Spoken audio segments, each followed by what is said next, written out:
Hi, we're Oxygen Conservation, and this is the Shoot Room Sessions.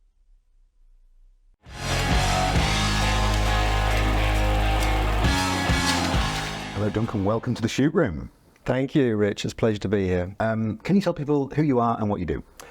My name is Duncan Grossart, and I am the founder and managing director of Journeys with Purpose. Super exciting. So my favourite question that starts off all our podcasts is, can you take us through your sort of career and life contents page? Where did you grow up and what are those fundamental chapters that made you who you are?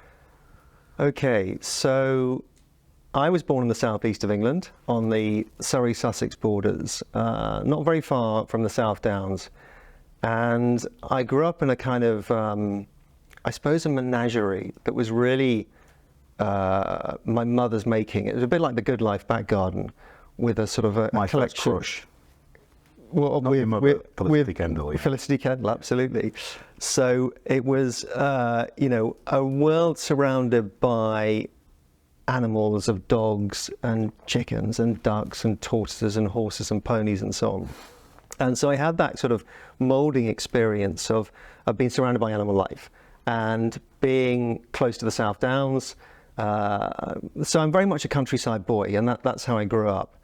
And I was also lucky enough, so I was born in 1970, and we'll come back to that year because it's a year that's often used obviously as a baseline of biodiversity decline over the past 50 years. So for me, it was a year I was obviously born, but also something that I reflect back on about what's happened in my own personal lifetime.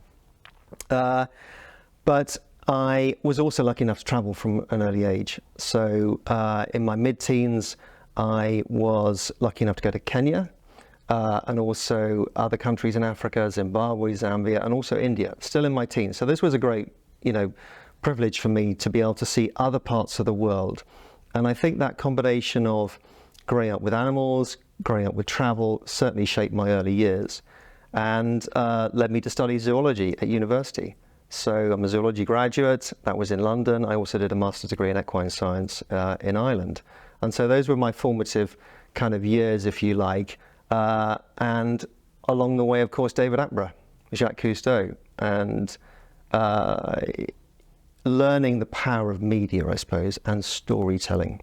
Wow. Which is what we'll come on to. Before we run past, so when you were during the educational chapter, were you thinking about career and what that might be, or just enjoying where you were at the sort of point in time? I was very much enjoying where I was at the time. I mean, I still think back and think, how on earth did I get 2 degrees? Because I'm not a good student. I'm slightly dyslexic, so I've never been a good classroom student. What I have discovered is my own way of learning and an absolute love of learning. But How do you learn? So I learn by doing, and I learn principally by being with people. So it's much more of that interactive aspect by being with people, particularly one-on-one, being outdoors. Also, I'm much better with visuals. So photography, and we'll come on to that, and motion storytelling is really important. Josh is punching the air behind the camera. He's like, yes, man after my own heart. Yeah, okay. So to answer your question around, did I have an idea what I wanted to do? No, I wasn't a good student. I was following what I loved doing and following my heart. But also coming out of university, then the rubber hits the road and it's okay, I've got to earn a living here. So after those formative years, I've then had a commercial career over really 2 halves. And the first part of my career was moving up to London. I worked for a couple of companies. I didn't particularly chime with me, and I'd always had this ambition to work for myself. So I then... What was it about that culture that just didn't work for you, that type of environment? I think it wasn't, it's not the fault of the companies that I work for. It's more about what worked for me and to get the best out of myself and those around me and so on. I think it was more around, perhaps they were more desk-based jobs, and perhaps they lacked the creativity that I was looking for in a role. So what then happened is I had my own media and photography business, and over the course of 10 years that became quite successful. It taught me a lot about international business because it was very internationally focused. We had offices in London, Germany, North America, and we had international partners throughout the world as well, which led me to go to Canada and North America and Asia and How so on on. earth did you achieve from starting your own business to that international scaling? Well, it was, you know, a lot of it is around timing. So this was the shift in going from an analog world in photography, transparencies, film, to the digital world. So this was the late 90s, early 2000s. And so from a timing point of view, it was a good time to be in that type of business where there was a lot of growth in the early digital photography market. And we were just able to scale it very quickly. And that was really exciting because it taught me about, as I say, international business. It taught me about creative business. And it taught me about technology change as well, and the value of positive technology. And also about organizational design. So how do you go from one person to 100 people over a 5-6 year period? And so I also had to educate myself a lot on business and business management because I'm a zoology graduate. You know, what do I know about business? So that was a really interesting exercise. I took myself onto courses at business schools in the UK, also America, MIT, and so on.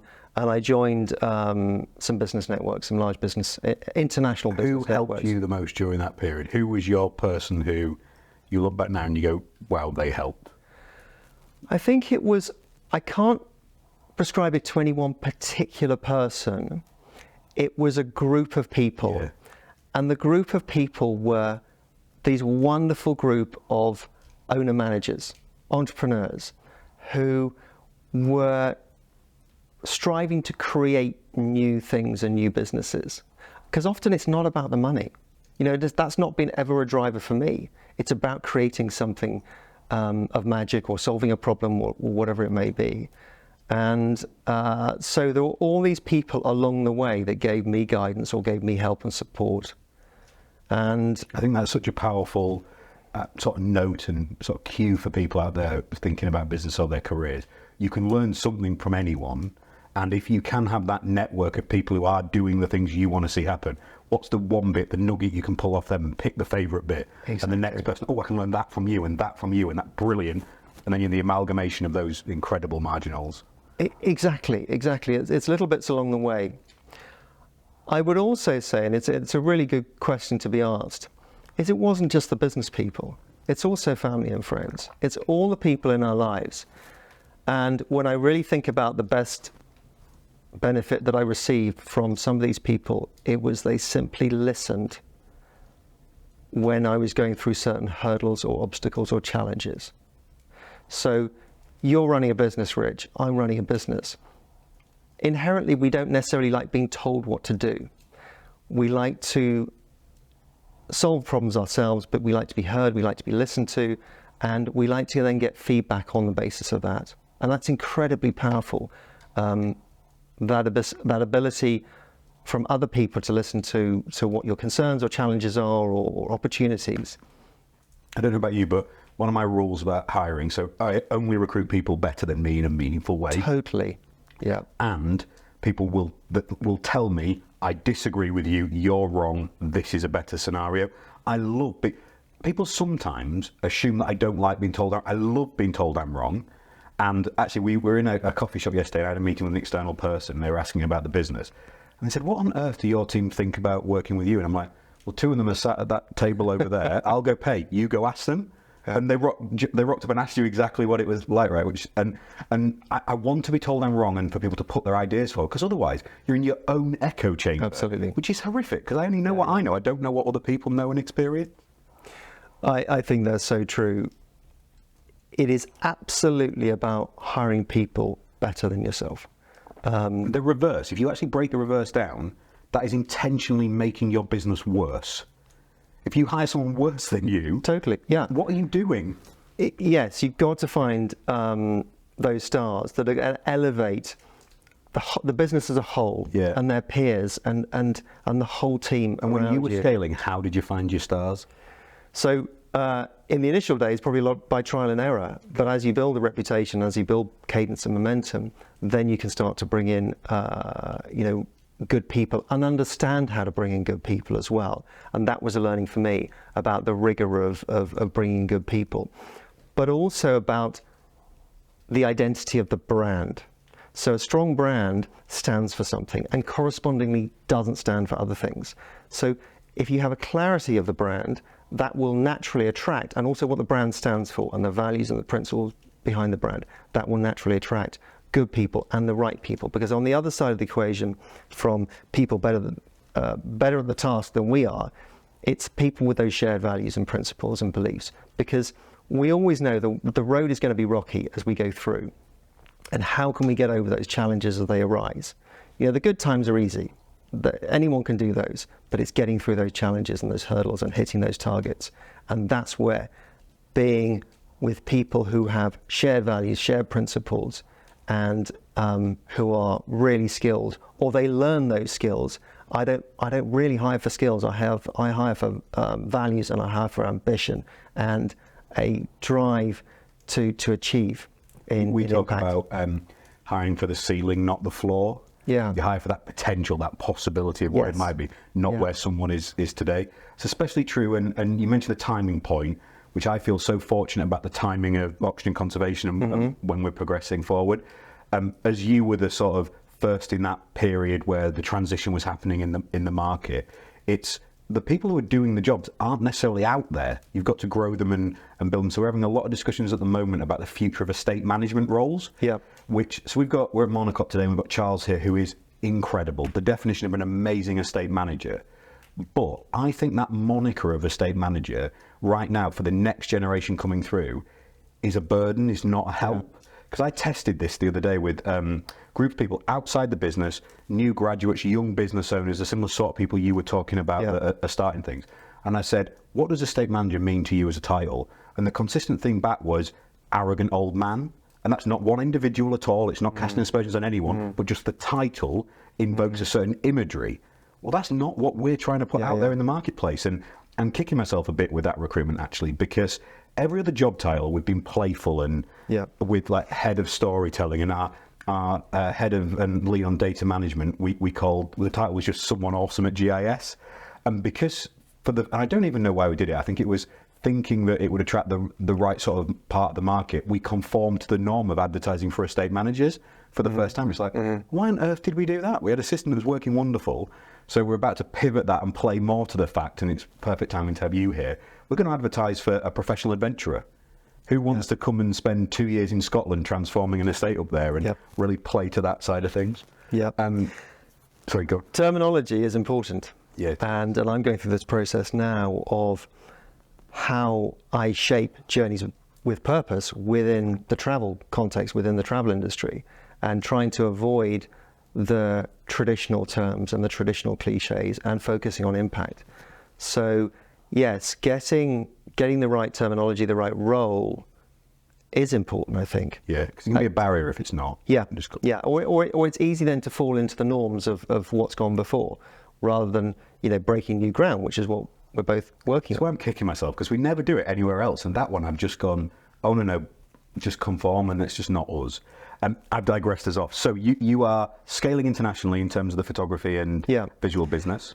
So I was doing that. I joined one business network in particular that helped me, and that helped me both in business decisions, business challenges, and so on, and personally as well. But it was really accelerating what I had. This burn inside was to get back to my roots. And so I finally sold out of that business about 12 years ago now, because I wanted to get back to my roots around how I could contribute to environmental. Was that a rapid decision, or one that had bubbled over a period? Oh, that had been. I mean, I'd had a sort of mental thing in my mind that by 40 I wanted to be embarking on what actually was really close to my heart, which was around the environment, sustainability, natural world, and so on. I didn't quite know how that would manifest, but that was burning. So that wasn't a sort of decision overnight. That had probably been going on 5 or 6 years. I don't go a week without hearing a similar but different version of a story from a successful person who will just write into us an email and say, I'm a doctor, I'm a vet, I'm a dentist, we've had a barrister. that, you know, I do this, but actually I just want to be focused on what I had a passion about the environment. How can I help? Someone, they're not asking for jobs. They're just, can I do anything to help? Can I get involved? Can I, just to say we love what you're doing? So that is a sentiment I've really seen bubbling in others as well. Yeah, I mean, I worked in London in my commercial career, and you know, the age I am at now, 53, I particularly hear it over and over again. The people that are in financial services is they have financial wealth, but they're not often happy, and they often would be preferring to do something else. And so, yeah, similarly, I'm a big believer in following your heart, and it's a term I use as well a lot about leading with the heart.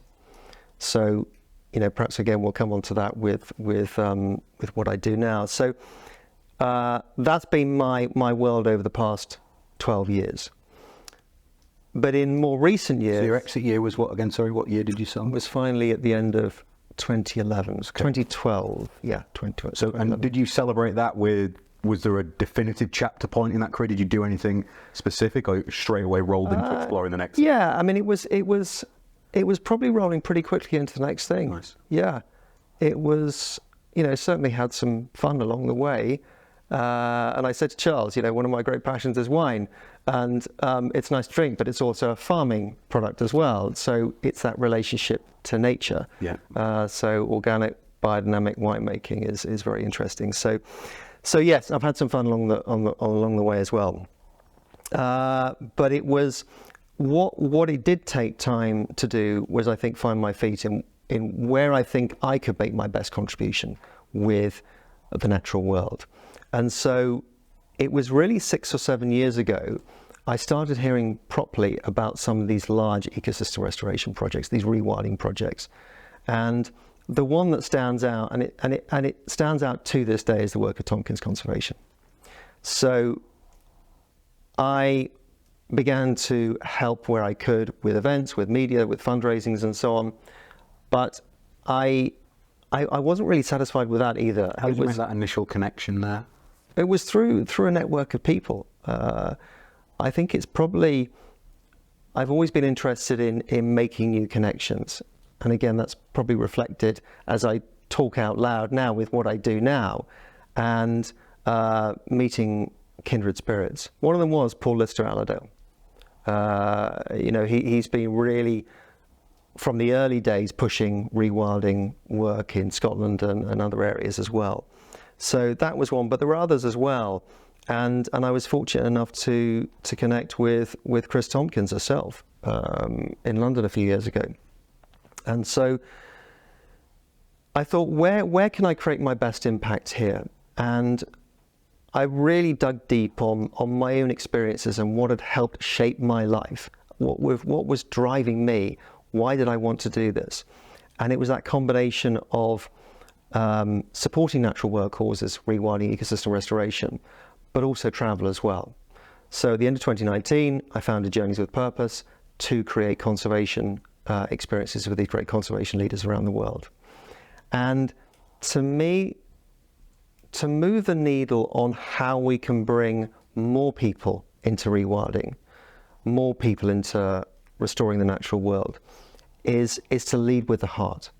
So you and I can sit here and talk about rewilding and ecosystem restoration, and it's really hitting our head. It's connecting with our intellectual capacity to understand the science, absorb the science. Okay, let's try and do something here. But when we go into the field, when we meet the people, that's when the emotional connections begin to occur. And if we fall in love with something, then we can really put our heart and mind behind it. So that was the notion of bringing people into the wild, into these great conservation projects around the world. And that's how we began. And where was the first trip you put on? It was with Chris in Argentina. You know, obviously we had COVID in 20 and 21, so things slowed down a great deal then. But actually, in a way, that was a benefit because it shook out the travel market a lot, and also gave me time to really put deep roots down into rewilding the network, the knowledge, and those are our two sort of key tenets: network and knowledge. So I'm very lucky. I feel like I'm in a privileged position, and the team, as my team at JWP, you know, picks up the flywheel on this as well. is on a global scale, we either know everyone in rewilding or we're only a degree away. Yeah. And we probably pretty much know everyone now. And that's a real privilege and insight. But that journey in of itself will never end, because there are so many inspiring grassroots stories coming along now, which are so great to hear. So yes, that's a good example. The first journey with Chris's team in Argentina in 2022. So talk to us about that trip. Talk to us about what that was like. Okay. Your memories there, and so that was our first big flagship trip, and we do both flagship trips, set departure dates, and also then bespoke journeys as well with private inquiries. And that was a group of 14 that went with us to northeastern Argentina. Is that a typical size for you now, 14? Yes, yeah. A scheduled departure date, a scheduled departure group would be 10 to 14 typically, or perhaps up to 16. And a group of 14, we went to northeastern Argentina to visit one of the iconic project works of Tompkins Conservation over the past 25 years, which is the creation of a brand new national park in Argentina, Ibera, and the whole evolution of that work since the early days. And we were there for 8 days. We traveled through different sites across the park, and this is a vast wetland area, as I say, in northeastern Argentina, which is an ecosystem that had been heavily degraded over many years through timber extraction, cattle ranching, rice farming, and a variety of other modern agricultural practices. And it's the whole story, and it comes back to photography and motion storytelling. This was a story through a landscape. And so, I know your own team member, Chris, has been with us to Carpathia. We could talk about that a little bit.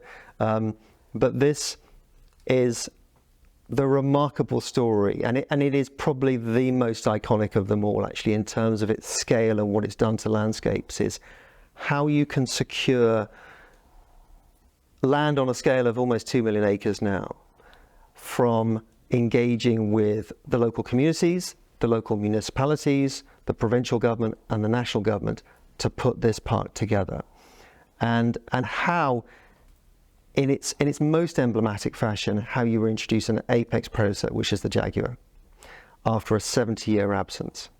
And this is just one of the coolest stories I know that has happened in reality. So it very much mirrors the reintroduction of wolves into Yellowstone after a 70-year absence, and the success of the project there and the challenges of the project there.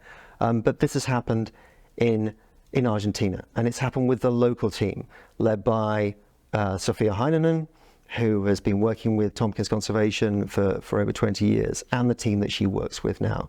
And also the autonomy now that the local teams have in Fundación Rewilding Argentina, and then their counterparts in Chile as well, Fundación Rewilding Chile. So it's learning through that process. It's the securing the land, and then it's turning the scenery, which was extirpated from a lot of species, and introducing some of these species like the jaguar, the anteater, and other species as well, the red and green-winged macaw and so on. And really learning along through each day, all the little tools and measures they took to make it a success. And the thing that I most remember when Sophia was asked the question, what's your recipe for success here with conservation? She didn't mention conservation once. She said it's down to 3 things: politics, marketing, and economics. It's politics and the communications with, as I said, the communities, the municipalities, the provincial government, the national government. It's down to marketing, good old-fashioned marketing, repeating the same message over and over again in slightly different formats. And then the economics.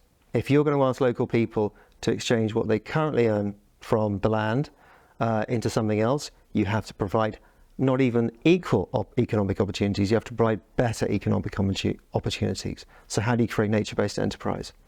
And it, in hindsight, it's so obvious, but that's a key recipe for success on creating a brand new national park where no one single person was going to sign off on releasing an apex predator, a jaguar, back into the wild. So they had a clever mechanism where no one was responsible for it, but correspondingly, everyone at every level, national, provincial, municipality, community, can take the accolade of being part of the success. That is, you're such a magical storyteller. You can see how that runs through your career in every way. Talk to us about some of the other journeys that you offer and have been part of. Okay, so as I've said, this is about creating experiences in the wild with conservation leaders, their teams, and local communities. And what we are working on is what we call the 7 Worlds, 1 Planet series. So iconic flagship experiences across the 7 continents, with Antarctica more being founded around climate science.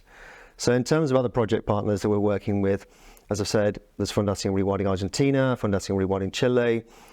We also have relationships with 2 North American organizations, in particular, the American Prairie Reserve, which is looking at how they can restore and rewild over 3 million acres of the American prairies in northern Montana.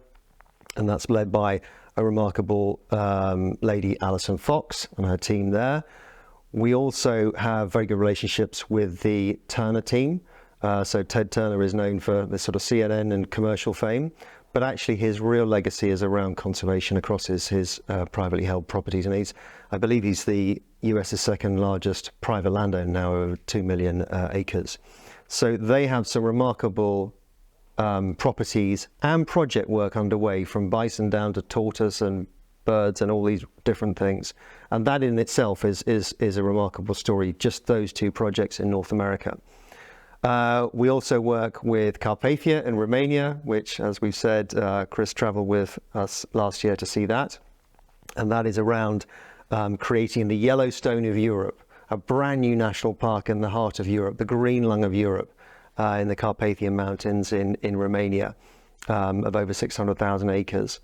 And that's fascinating. You know, this is the European Union's largest populations of wolves and bears and lynx and so on and so forth, and a lot of virgin forests, but also understanding all the challenges that are around that, around illegal logging, and protecting the remaining ecosystems there. We're just on that one. Yeah. I don't want to interrupt the flow, but Chris would kill me if I didn't share. He adored that trip. Thought it was absolutely magical. He sent the most incredible write-up back as he arrived back in the country and was waiting for his train, and just glowing about the connectivity and the stories and just the texture that was woven into the experiences that was there. So everything you articulate in trying to build those bonds and connections and experiences and stories that builds throughout the trip, that is what he experienced. Brilliant. Well, that is the best representation of what we're seeking to achieve. And I'll come on a little bit to explain how we approach the architecture of the trips, but you really summarized it so well there. So we have project partners in Africa as well. So our first flagship trip this year is with an organization called Daughters for Earth, which is around female leadership, female empowerment, and they run a series of projects around the world. We're going to visit some of the project work that they support in Kenya. That's an organization that's co-founded by a lady called Zainab Salbi, and also Jodie Allen, who's Paul Allen's sister of Vulcan, and so on. So it's very well supported, very well backed. Christine Tompkins is on the advisory circle for Daughters. But that's actually, on that point, one of the things that we really are focusing on is the role of women and youth and diversity in conservation leadership, and also the guests that we want to bring on our trips as well. You know, we want to encourage that at both ends of the scale. Working with the mother and daughter team in South Africa around the rewilding of the Great Karoo. We also have project partners in Belize, in Scotland, and we are working now with Asian partners, Australasia, and let's say Antarctica. One of the flagships that I'm most excited about this year is our first marine experience, which will be in Palau, in Micronesia, in September. And we've partnered there with Island Conservation, with Scripps Institute of Oceanography, Rewild, and the Island Ocean Connection Challenge as well. So that is around maintaining the integrity of islands against invasive species and how that can be resolved, about onshore economies for local communities, offshore economies, and so on, and all the project work around restoring ecosystems, maintaining the integrity of biodiversity. So that's super exciting because the ocean, it's not a topic that gets talked about a lot yet, but we need to hear much more on this as well. We talk a lot about terrestrial ecosystems, but marine ecosystems are profoundly important as well, obviously. I totally agree. So you took us there in terms of architecture. I'm fascinated in how you think about the structuring and the design and delivery of these type of trips. So it's people-centric. So what I say is that we don't run wildlife holidays. You're going to see spectacular wildlife, all being well, when we go and visit these locations and these areas. But it's about people at the heart of it. It's about the project leaders. It's about the teams, and it's about the local communities. So the theme of rewilding has often been accused of around saying, well, it's about de-peopling. No, it's about re-peopling. It's about bringing prosperity back into the natural world for local people. And I've seen this myself in Argentina, where a local town aside, Ibra, was dwindling down to about 10 families, and now it has 1,000 people back in it. And it's vibrant, and it's because of the economy. It's because of a nature-based economy around Ibra. So it's people-centric. It is. Would that same community, would they recognise that change as well in terms of that's what brought vibrance to? Yes, because they were also our guides. The people that are living locally are the driver, are the people that look after us in the canoes, are the people that look after us on the horses. So part of going to Ibra, it's not just walking, it's being in the canoes, it's going out into the lagoons, it's seeing the caiman, it's seeing the capybara. It's being on the horses as well. I had the exact same experience last year. So we were fortunate to spend some time in Mauritius, and the conversation with people there was they were so pro the tourism and people coming in to the towns and villages. And I described with some of the people we were speaking with, well, that's not necessarily the sentiment we always receive in the UK. Often people are like, no, we don't want, and they couldn't understand. They were like, but surely people want to bring investment and visitors and showcase their environment and help stimulate the local economy. And it's so interesting how that's different spaced across the world, different communities. It is. Often these remote communities, they have. In all of my own personal travels throughout the world, is often the people who can give the most in proportion are the people with the least. And they are delighted to welcome us into their homes, and they're so proud of their homes. And I don't mean their physical homes. I mean that too, but also just their world around, and to showcase, what they have available. And it's great to hear that. So it's about people first and foremost. Secondly, it's about the project work. We want to be looking at the success stories. These are journeys of not of doom and gloom, because we've got too much of that already. This is about backing local people and their successes and amplifying those. And then it's about places. It's about places that really inspire, places of beauty, that bring us back into connection with the natural world and restore our relationship with the natural world. So we have this mantra about remarkable people, projects, places, all with remarkable purpose. So that is the sort of the broad profile of how we would prepare a journey, and use that very simple architecture of a journey through a landscape, a story through a landscape, and picking up all these little vignettes along the way. Amazing. Absolutely amazing. Oh, the other thing I should say, and make it a lot of fun. How do you weave the fun in? What's the key bit about? I think it is about celebrating the local culture a lot of the time. It's about the dining table. It's about the local wine or beer, and it's about the conversations. And it's also about having good storytellers on the ground as well. And, they are often the characters who are helping you guide you through the landscape. They're not necessarily, the main conservation leader. They're all these little stories to be told along the way. And that's part of the fun. And keep it focus on the successes. We've got to amplify the successes. And there is, that in itself, there is joy. It's so lovely, so lovely. So one of the things I struggle with is balancing finding that joy and that incredible experience with recognizing the sort of negative impact that our own footprint of travel looks like. How do you think about that balance and that process? Okay, so I've given you an overview of the journeys that we do. In terms of the audience that we're targeting for the travellers that JWP wants to engage with, is we want to have a fairly small footprint. So we are targeting an audience that can pull big levers, whether it's through financial means, philanthropists, family offices, whatever they may be, or other powerful voices, influencers, politicians, media, sports, whatever it may be. So we don't want to obviously be traveling in it by volume.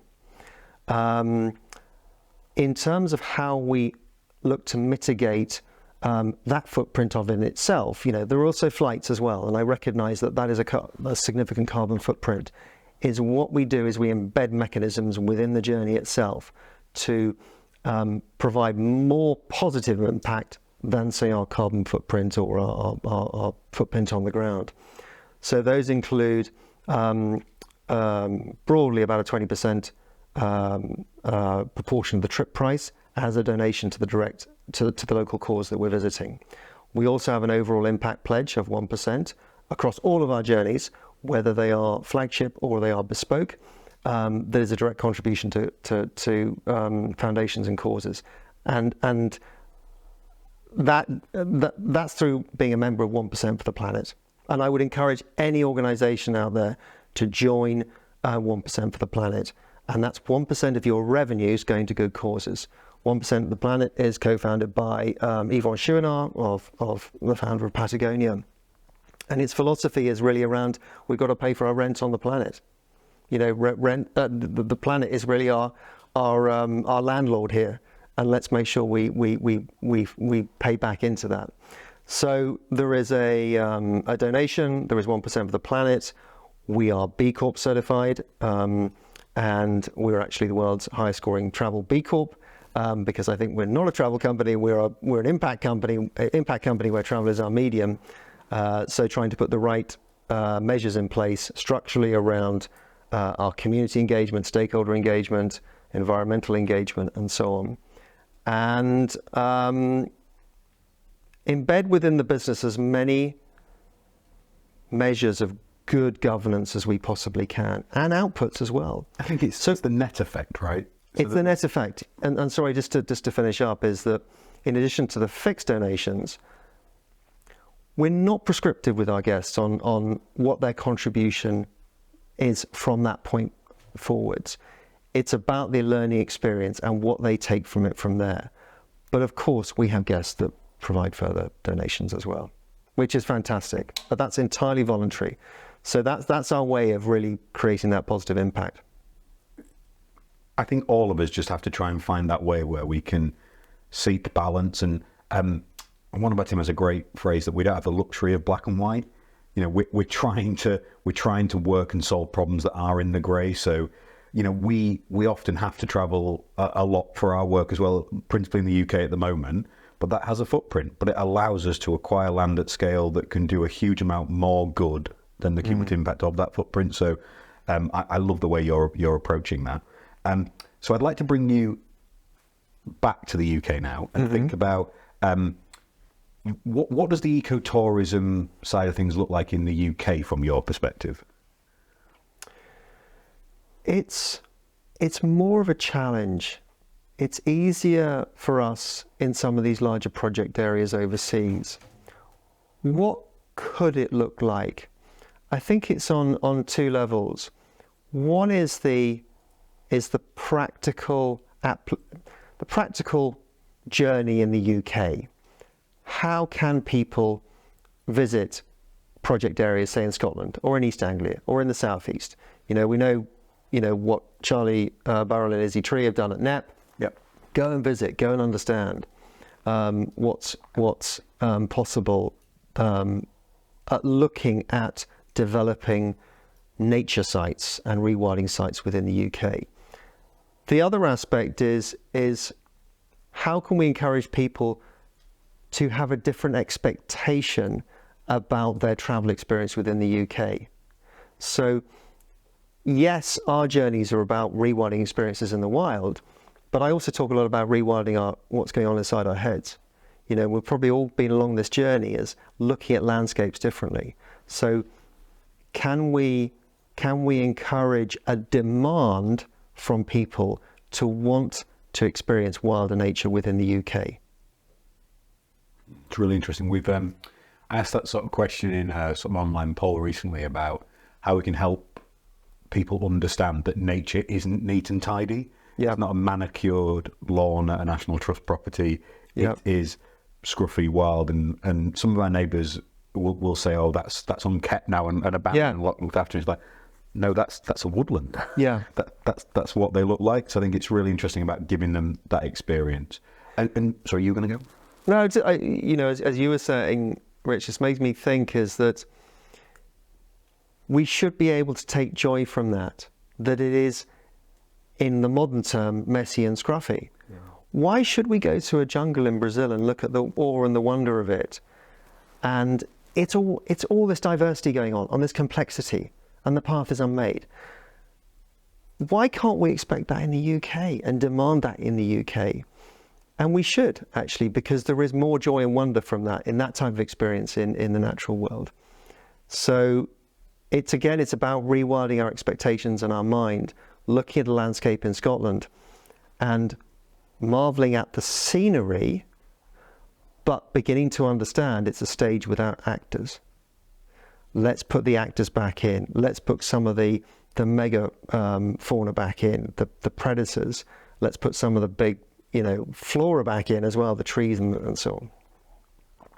Where would something like a wind turbine sit in the actors within those environments? So in some ways you were talking about the mega, the animals, the apex predators and the large herbivores and things that are operating there. They're absolutely an actor and a charismatic part of that play. So are the people. Can the future of technology be that as well? I think it can. I absolutely prescribe to how we can figure out, you know, one of the big knots that we have to solve is energy. Yeah. Because when we look at there are multiple challenges that we have to come across. The two big ones are emissions and how we use our land and our seas for food. And so how do we solve that energy conundrum? And it perhaps falls into the grey zone again. Is there an interim period where wind turbines have a role to play for a 50 to 100 year period until we find the next technology that can bring them out of the landscape again? Do you think? And I do think they have a role to play, yes. And do you think they're visually pretty or ugly? Personally, I'd rather not have them there. Okay. I'd rather be looking at a tree. Yeah.